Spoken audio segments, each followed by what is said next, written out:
Hi, I'm using my work device again, and it's just as awkward as it was last time. And we're looking at this album here, Silverchair's Freak Show. Now, this came out in '97, which is a bit of a surprise because I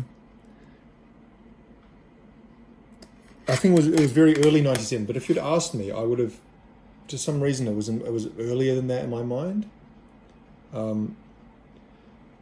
But from what I was reading at one time, that they actually delayed the release because they didn't want it to conflict with the release of Pearl Jam's No Code album, which I guess was released around similar time. I can't actually remember, but I was in my teenage years, and I've talked about Silverchair before. When I did my review of Frog Stomp. Jeez, man. Sorry, this is really super awkward, isn't it? When I did my review of Frog Stomp, I talked about how Silverchair figured into the popular consciousness of young people in the 90s, at least in New Zealand, and I assume it would have been somewhat similar in Australia because they were an Australian band, or are an Australian band. I think they broke up, didn't they?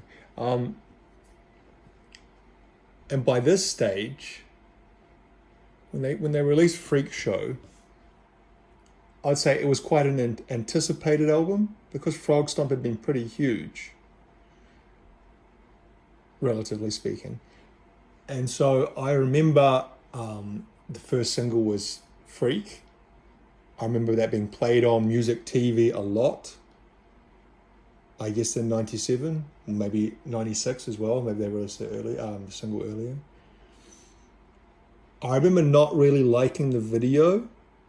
If you've seen it, it's kind of the concept behind it is they're kind of these young guys playing and sweating, and these like kind of I don't know, scientists are coming around in, what do you call those, biohazard suits, and well, this is my memory of it, I might be a little bit off, and kind of getting the sweat off them, off the band members, off the young people, and then using it in some sort of concoction to give to a woman to make her younger, but it actually just kind of makes her look like an alien, like a highly plastic surgery type, Catwoman type thing, which I guess is a comment on, I don't know what, youth and consumerism and the what do you call it, the commodification of youth and beauty, and how it's used to sell things, and I don't know what else, but I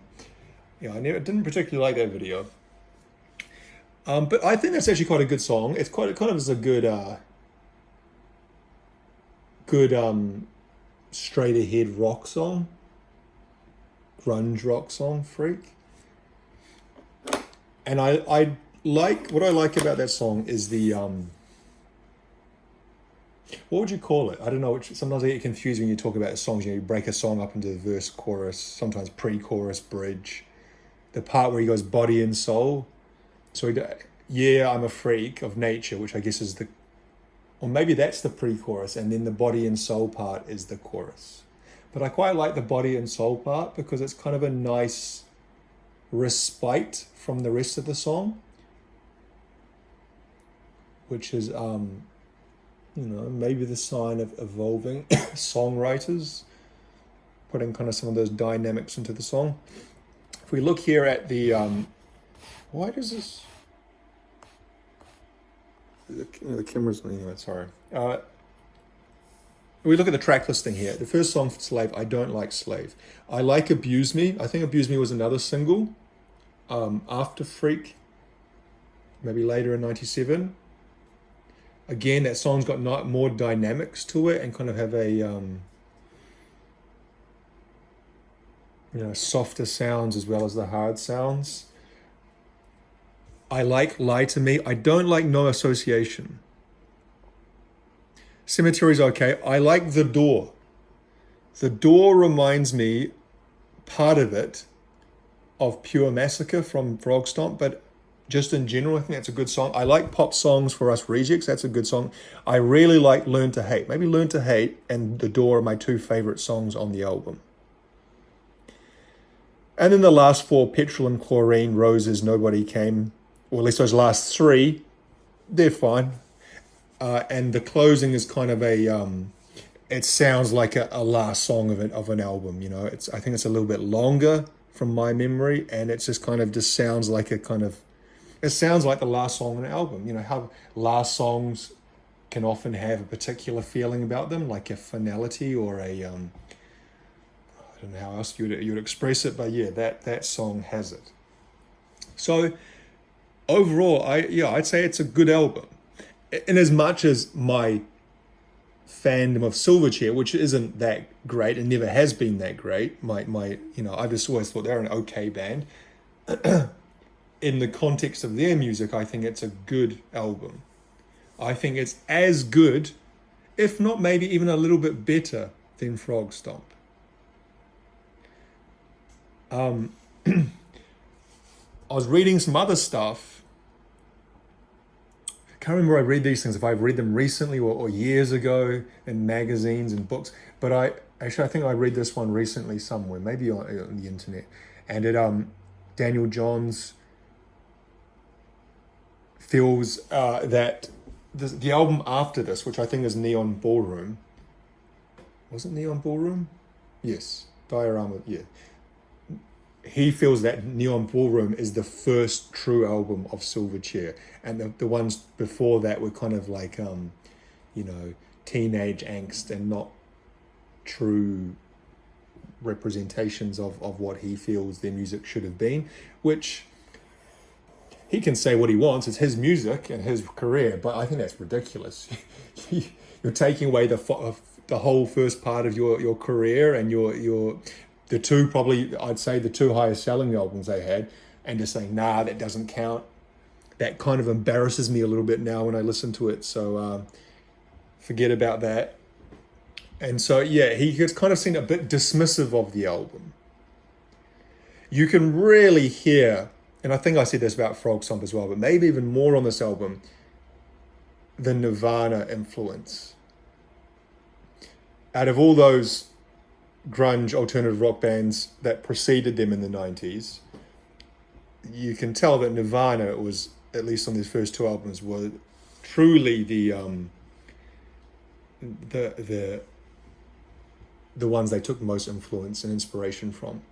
In this album, they start kind of adding some more stuff that you'd hear come later in their career. Like, I think at Cemetery, they use strings. Was it Cemetery? And I think the closing also, there's some string orchestration used in the backing track of the song. Not my favorite stuff, to be honest, and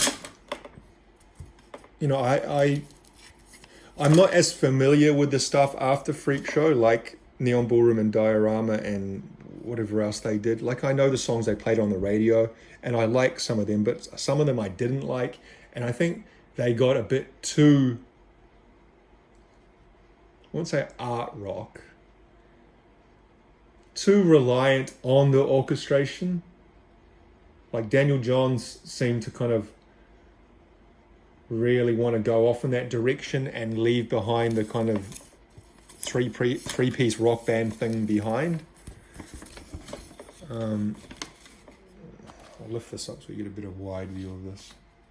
So there's some shots of the band recording. Looks like Chris, was it Joanno, the bassist, Ben Gillies, the drummer, and Daniel John, still looking very young. They're still got some baby fat. And when I just mean baby fat, I mean as in, when some guy, I think I kind of did that as well. When I look at pictures of me when I was younger, kind of you have a round face, and then you kind of get to a certain age and your face just becomes longer and more, I guess, kind of hollowed out. And if you look at a picture of him in this era compared to what came after, and I know he struggled with eating problems like anorexia and stuff like that, but he still kind of has that kiddish look in this era as opposed to what came later. I'm trying to see if it, no, it doesn't. And then it's kind of got some circus freak show type imagery. And that picture there, the cover, the full cut shot of that is behind the sea, which is kind of this guy here who's got claws and flippers for limbs as opposed to hands and arms and legs or whatever. So yeah, what else can I really say about it? I think I had some more things to say, but now they've kind of got out of my mind.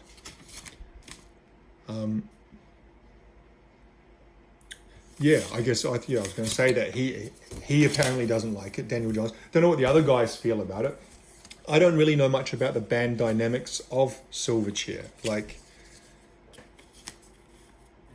they've broken up now, and there seemed to be a certain amount of tension between him and the others, because maybe they were more straight ahead rock guys as opposed to him, who wanted to go more in a not even necessarily experimental, but kind of more serious adult rock type direction.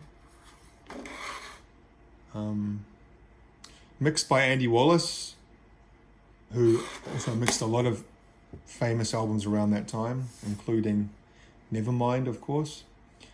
And produced by this guy here. His name is Nick Launay, who produced a lot of Australian acts, such as Midnight Oil, was it In Excess? A few other Australian kind of big Australian rock acts from the 80s. Not AC/DC, but can't remember off the top of my head. But I do remember seeing Midnight Oil was one of the bands for sure. So yeah, it's a good album. What do I give it out of a 10? I don't know, it's kind of like a 7 out of 10 album for me.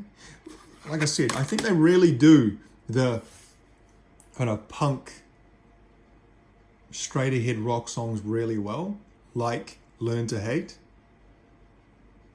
And then when they kind of put a bit of more even dynamic into it, like Abuse Me or The Door, I think they do that really well as well. But I feel when they go too far off into what would come later with the violins and the cellos and the orchestration, not saying there aren't good songs from that era, but they kind of lose me a little bit. Yeah. So that's all I really got to say about it. It's a good album. If you like Frog Stomp, I'd say you would more than certainly like this one, because it's kind of just Frog Stomp, but more, if I could say that. So yeah, Silverchair Freak Show from 97. Pretty sure it's 97, although it says here 96. But as far as I'm aware, it was actually released in early 97. But someone might correct me on that. Sorry, this is shaking because I'm holding it up to get a better wide scale view as opposed to down here where it's all weird. All right, we'll leave it there for today. Thank you for watching.